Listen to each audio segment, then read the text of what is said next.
Hello guys, तो आज की इस वीडियो में हम लोग देखेंगे कि रिटर्न की एंट्री किस तरीके से की जाती है।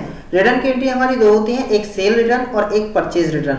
सेल रिटर्न का मतलब है कि हमारे पास से जो सामान सेल किया गया था, गुड्स सेल किए गए थे, वो रिटर्न होकर हमारे पास वापस आया है, जिसकी एंट्री हम क्रेडिट नोट के अंदर Ctrl+F8 में करेंगे। और अगर परचेज रिटर्न है, जो सामान हमने परचेज करके वापस किया है, रिटर्न किया है, वो हमारी डेबिट नोट में की जाएगी, जिसकी एंट्री हम Ctrl+F9 से करेंगे। एक और बात मैं बता दूं, ये हमारा जो रिटर्न है वो पूरा पेमेंट कंप्लीट होने के बाद का प्रोसेस होता है। और अगर हमारा पक्का बिल नहीं बन पाया है, पेमेंट रिसीव नहीं हो पाया है, तो उससे पहले अगर रिटर्न होता है तो वो हमारा रिजेक्शन माना जाता है, जिसकी वीडियो मैं पहले ही टॉपिक में बना चुका हूँ। अगर आपने वो वाली एंट्री नहीं देखी है तो आप वो वाली वीडियो भी एक बार देख सकते हैं। तो चलिए स्टार्ट करते हैं। यहाँ पर मैं दिखा देता हूँ कि इसको हम इनेबल किस तरीके से करेंगे। गेटवे ऑफ टैली में जाएंगे, फीचर्स में जाकर F11, इन्वेंट्री फीचर्स में F2 मिलेगा। Use debit and credit notes है हमारा, जिसको हमें यस कर लेना है। उसके नीचे के दो ऑप्शन क्रेडिट नोट, अगर हमें सिर्फ क्रेडिट नोट यूज करना है तो उसे यस कर लेंगे, सिर्फ डेबिट नोट यूज करना है तो उसे यस कर लेंगे। अगर दोनों करने हैं तो हम दोनों को यस कर लेंगे। मैं आज की इस एक ही वीडियो में इन दोनों ऑप्शन को समझाने वाला हूँ।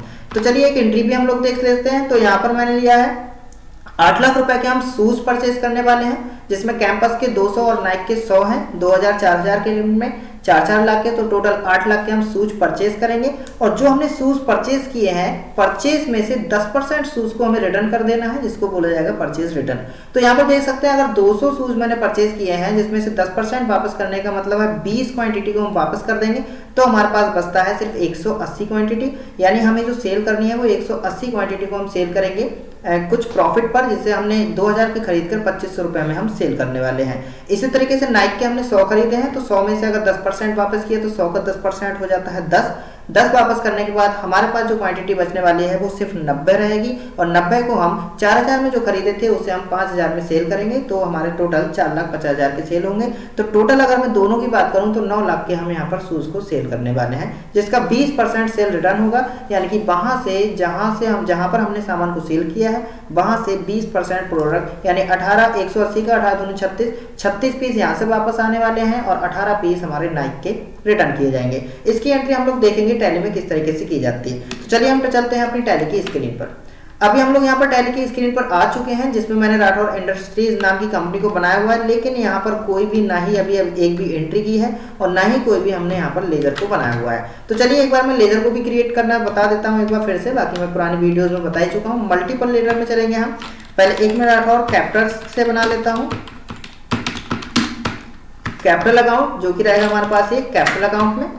फिर नेक्स्ट हमारे पास शूज परचेज अकाउंट, जो कि रहेगा हमारा परचेज अकाउंट में। और एक हमारे लिए बनाना है यहाँ पर शूज सेल अकाउंट, जो कि रहेगा हमारा सेल अकाउंट में। हमारे लिए 3 ही लेजर बनाने हैं, इससे ज्यादा लेजर की जरूरत नहीं पड़ेगी। बाकी हम यहाँ पर इसके आइटम्स बना लेते हैं, जिसके लिए इन्वेंट्री इन्फो में जाकर आइटम्स बना लेते हैं। आइटम के लिए पहला हमारा रहेगा कैंपस, जो कि रहेगा हमारे पास शूज के अंडर में, जिसके लिए मैं Alt+C से डायरेक्टली बना रहा हूँ। और यहाँ पर Alt+C से यहाँ पर पीसेस भी हम बना लेते हैं।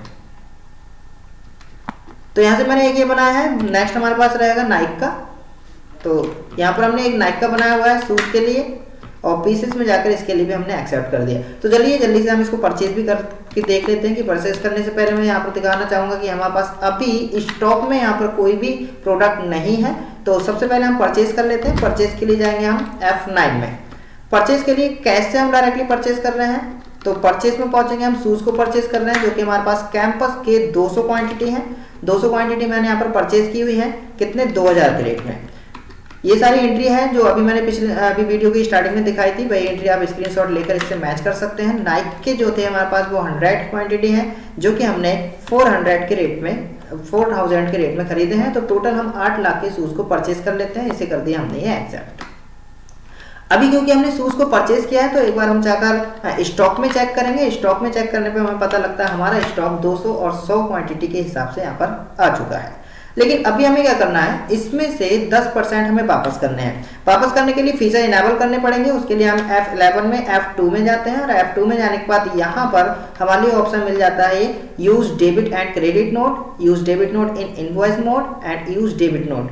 तो क्रेडिट नोट डेबिट नोट को इन तीनों ऑप्शन के लिए हमने यस कर दिया है, और यहाँ से एक्सेप्ट कर लेंगे तीनों ऑप्शन को यस करने के बाद। तो ये यस होने के बाद अभी हम इसको वापस कर देते हैं, जिसकी पहली एंट्री रहेगी हमारी क्रेडिट नोट डेबिट नोट के अंदर जो कि हम परचेज रिटर्न करने वाले हैं, शॉर्टकट की होती है इसकी हमारे पास कंट्रोल F9। कंट्रोल F9 से डेबिट नोट में पहुंचेंगे और पार्टी का नाम कोई है नहीं तो हम सीधे कैश से ही यहाँ पर रिटर्न करने वाले हैं। शूज परचेज जो थे हमारे पास कैंपस के 200 हैं, जिसमें से 10% वापस करेंगे तो 20 हमने यहाँ पर रिटर्न किए हैं। रिटर्न में हमारे लिए प्राइस भरने की जरूरत नहीं पड़ेगी क्योंकि प्राइस को ऑटोमेटिकली यहाँ पर ले लेता है। नेक्स्ट है हमारे पास नाइक के 100, जिसमें से 10% का मतलब वो 10 क्वांटिटी हम वापस करने वाले हैं 4000 के रेट में। तो टोटल 80,000 के प्रोडक्ट हमने यहाँ से रिटर्न कर दिए हैं जो कि परचेज रिटर्न रहेंगे। एक बार हम यहाँ पर चेक कर लेते हैं रिटर्न करने के बाद जो हमारे पास 100 और 200 क्वांटिटी थी, अभी यहाँ पर स्टॉक में हमारे पास कम बची होगी। तो यहाँ पर आकर देख सकते हैं एक हमारे जो कैंपस के हैं वो 180 बचे हैं और नाइक के जो है वो 90 क्वांटिटी हमारे पास बची हुई है। अब इन्हीं क्वांटिटी को हमें सेल कर देना है। सेल करने के लिए पहुंचेंगे हम फिर से यहाँ पर अकाउंटिंग वाउचर में। सेल का जो लेजर है वो अकाउंटिंग वाउचर है वो F8 में मिलेगा सेल्स में। कैश के थ्रू हम यहाँ पर सेल करने वाले हैं जो कि शूज सेल रहेगा और शूज सेल है हमारे पास कैंपस के 180 क्वांटिटी, जिसे हम 2500 के रेट में यहाँ पर सेल करने वाले हैं। नेक्स्ट हमारे पास नाइक के जो कि सिर्फ 90 क्वांटिटी है और 90 को हम यहाँ पर सेल करने वाले हैं 5000 के रेट में। तो टोटल हमने 9 लाख रुपए का सेल किया है। तो यहाँ से जाकर हम इसको एक्सेप्ट कर देते हैं। अब ये टोटल सामान क्योंकि हम सेल कर चुके हैं तो एक बार स्टॉक की अगर मैं बात करूं तो हमारे पास कोई भी स्टॉक यहाँ पर मौजूद नहीं है क्योंकि जितना सामान था वो सारा हम सेल कर चुके हैं। और अभी अगर हम बात करें तो यहाँ पर हमारा कुछ प्रॉफिट भी हो चुका होगा। तो यहाँ पर देख सकते हैं 1,80,000 का हमारा प्रॉफिट हो चुका है और ये सामान दिखाया जा रहा है कि हमने जो सेल किया है वो 9 लाख का किया है और जो परचेज किया है वो 7,20,000 का किया है क्योंकि कुछ हमारा सामान रिटर्न हो गया था। अभी यहाँ से भी हमारा सेल रिटर्न किया जाएगा जब सामान गया है। अभी हमारे पास स्टॉक में यहाँ पर कुछ भी नहीं है। जैसे ही हमारे पास सामान रिटर्न होकर वापस आता है तो यहाँ पर स्टॉक में हमारे पास सामान देखने को मिलेगा।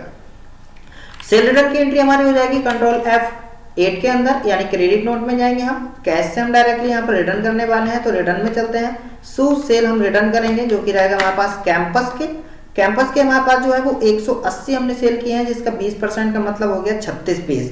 तो यहाँ से हम 36 पीस को 36 पीस लेंगे जो कि हमारा 2500 के रेट में है। नेक्स्ट हमारे पास रहेगा नाइक के हमारे पास 90 क्वांटिटी थी, 20% हो जाएगा हमारा 18 में यहाँ पर देखेंगे 5000 के रेट में, यानी 1,80,000 का प्रोडक्ट हमारा वापस आ गया है। इसे हमने एक्सेप्ट कर लिया। एक्सेप्ट करने के बाद ई स्केप से बैक चलते हैं और एक बार इसको भी हम देखेंगे। तो यहाँ पर स्टॉक की बात करें तो ये प्रोडक्ट हमारे पास अभी बचे हुए हैं जो कि क्वांटिटी और ये हमारे स्टॉक में बचा हुआ है। और प्रॉफिट की बात करें तो अभी हमारा थोड़ा कम हो गया होगा। अभी हमारा 1,44,000 का प्रॉफिट यहाँ पर बचा हुआ है।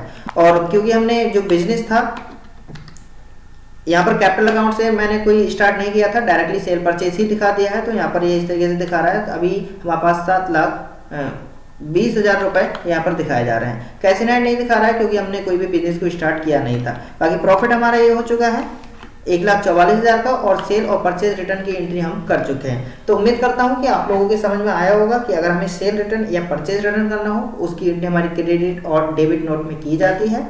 तो आज की इस वीडियो में इतना ही, बाकी मिलते हैं अगली वीडियो में।